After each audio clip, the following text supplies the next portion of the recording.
ಗೌರಿಬಿದನೂರು ತಾಲೂಕಿನ ಡಿಪಾಳ್ಯ ಗ್ರಾಮದಲ್ಲಿ ಕೋಳಿ ಫಾರ್ಮ್ಗಳಿಂದ ಬರುತ್ತಿರುವ ನೊಣಗಳ ಕಾಟಕ್ಕೆ ಸಾರ್ವಜನಿಕರು ಹೈರಾಣಾಗುತ್ತಿದ್ದಾರೆ. ಗ್ರಾಮ ಪಂಚಾಯಿತಿಗೆ ನೊಣಗಳನ್ನು ನಿಯಂತ್ರಣ ಮಾಡಲು ಪ್ರತಿದಿನ ದೂರುಗಳು ಹರಿದು ಬರುತ್ತಿದೆ. ಗ್ರಾಮ ಪಂಚಾಯಿತಿ ವತಿಯಿಂದ ಗ್ರಾಮದಲ್ಲಿ ಔಷಧಿ ಸಿಂಪಡಣೆ ಮಾಡಿದ್ರೂ ಸಹ ನೊಣಗಳ ಕಾಟ ಮಾತ್ರ ಕಡಿಮೆಯಾಗುತ್ತಿಲ್ಲ. ಇದರಿಂದ ಗ್ರಾಮ ಪಂಚಾಯಿತಿ ಅಧ್ಯಕ್ಷ, ಉಪಾಧ್ಯಕ್ಷರು, ಸದಸ್ಯರಿಗೂ ಸಹ ನೊಣಗಳ ಸಮಸ್ಯೆ ತಲೆನೋವಾಗಿ ಪರಿಣಮಿಸಿದೆ. ನೊಣಗಳ ನಿಯಂತ್ರಣಕ್ಕೆ ಸಂಬಂಧಪಟ್ಟ ಇಲಾಖೆಯ ಮೇಲಧಿಕಾರಿಗಳ ಗಮನಕ್ಕೆ ತಂದಿದ್ದಾರೆ. ಆದರೆ ಅವರು ಯಾವುದೇ ಕ್ರಮ ಕೈಗೊಳ್ಳುತ್ತಿಲ್ಲ ಎಂದು ಆರೋಪಿಸುತ್ತಿದ್ದಾರೆ. ಅಧ್ಯಕ್ಷ ಗಂಗರಾಜು ಮಾತನಾಡಿ, ಕಳೆದ 1 ತಿಂಗಳಿನಿಂದ ಗ್ರಾಮದಲ್ಲಿ ನೊಣಗಳ ಕಾಟ ಜಾಸ್ತಿಯಾಗಿದೆ. ಹುದುಗೂರು ಗ್ರಾಮ ಪಂಚಾಯಿತಿ ವ್ಯಾಪ್ತಿಯಲ್ಲಿರುವ ಕೋಳಿ ಫಾರ್ಮ್ಗಳಿಂದ ಬರುವ ನೊಣಗಳು ಮನೆಯಲ್ಲಿ ಊಟದ ಮೇಲೆ ಸಹ ಕುಳಿತುಕೊಳ್ಳುತ್ತಿರುವುದರಿಂದ ಊಟ ಮಾಡಲು ಸಹ ಆಗುತ್ತಿಲ್ಲ. ಜಾನುವಾರುಗಳಿಗೆ ನೊಣಗಳಿಂದ ಗಾಯಗಳಾಗಿ ರಕ್ತ ಸೋರುತ್ತಿದೆ. ಕೋಳಿ ಫಾರ್ಮ್ಗಳ ಮಾಲೀಕರು ಯಾವುದೇ ಸ್ವಚ್ಛತೆ ಮಾಡದೇ ಇರುವುದರಿಂದ ಈ ಸಮಸ್ಯೆ ಉದ್ಭವಿಸಿದೆ. ಕೂಡಲೇ ಕ್ರಮ ಕೈಗೊಳ್ಳದೇ ಇದ್ರೆ ಅಧಿಕಾರಿಗಳು ಹಾಗೂ ಸಂಬಂಧಪಟ್ಟ ಇಲಾಖೆಯವರ ವಿರುದ್ಧ ಉಗ್ರ ಹೋರಾಟಕ್ಕೆ ಮುಂದಾಗಬೇಕಾಗುತ್ತದೆ ಎಂದು ಹೇಳಿದ್ದಾರೆ. కోళ్ళ ఫారం అయినట్టు ఉందిలే స్వామి. పెద్దవి చాలా సెట్లు కట్టేసినారు. పో చూడి నువ్వేను.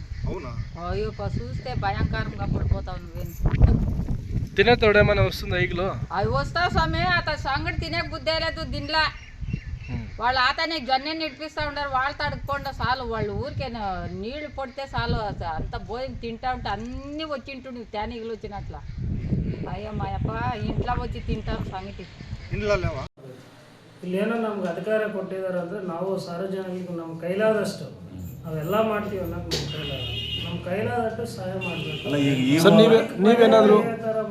ನೀವೇನಾದರೂ ಕೋಳಿ ಫಾರಂ ಭೇಟಿ ಕೊಟ್ಟಿದ್ರಾ? ಅಲ್ಲಿನ ಮಾಲೀಕರಿಗೆ ಏನಾದರೂ ಮಾತಾಡೋಕ್ಕೆ ಟ್ರೈ ಮಾಡಿದ್ರಾ? ಏನೋ ಸರ್, ಅಲ್ಲಿ ಮಾತಾಡಿದಾಗ ಅವರು ನಿಮ್ಮ ಪಂಚಾಯತಿ ವ್ಯಾಪ್ತಿಗೆ ಬರೋ ನಾವು ಹುಡುಗರಲ್ಲಿ ಮಾತಾಡ್ಕೊತೀವಿ ಅಂತಾರೆ.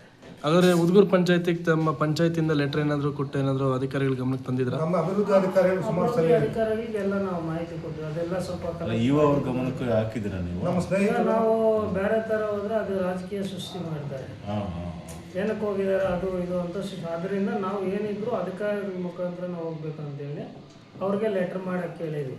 ತಹಸೀಲ್ದಾರ್ಗೊಂದು, ಇ.ಒ. ಆಫೀಸ್ಗೆ, ಹೆಲ್ತ್ ಇನ್ಸ್ಪೆಕ್ಟರ್ ಅವ್ರಿಗೆ ಈ 3 ಕೊಡಬೇಕು ಅಂತ ನಾವು ಈಗೆಲ್ಲ ಮಾತಾಡ್ಕೊಂಡಿದ್ವಿ.